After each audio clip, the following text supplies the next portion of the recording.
You know, one of the questions electric players have that want to start on upright, what to look for in a bass. And I've seen you give a few tutorials on this. Always the importance of finding a user-friendly instrument, because as you note, the upright bass, there is no standardized upright bass. It's not like electric bass; they're pretty much all permutations of each other. Yeah. But not so with the upright. What do you say? I know you mentioned about sloping shoulders on the bass and the size of the bass. What do you look for in a bass? Well, the sloping shoulders is important, but there's variance involved, because when you want to play in the upper positions, you have to have the sloping shoulder, but also the protrusion of the neck on the top, on the table, on the top of the bass, Right.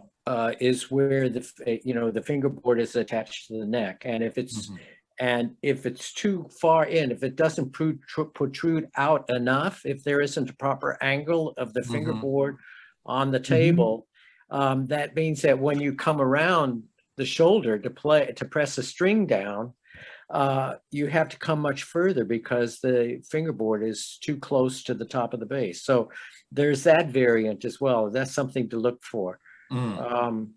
I think for jazz in general, for jazzers, I always recommend looking for a flat back bass or semi-flat back bass.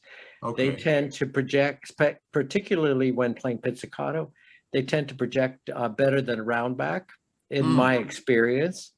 And that's something I would highly recommend. What are other things? I mean, the instrument is unwieldy no matter what. And it's really a shame that it hadn't been standardized, that bass players didn't have more of an input in the early days of bass building as to what would be an ideal instrument.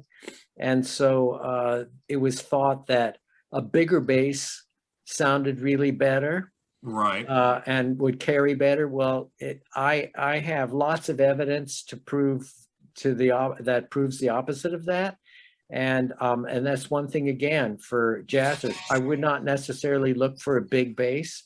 right. A smaller instrument really does project extremely well, and I've done experiments in big halls with that.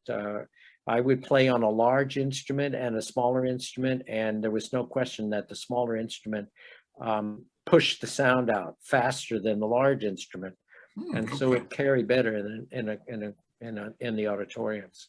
And you use the alter ego bass, yes? That Yeah, I love it. I mean, I'm a sun worshiper, so I keep it handy. When the sun's out, I can go outside and practice in the sun, and I don't have to worry about damaging the instrument. Although there is wood on it, but yeah, sure.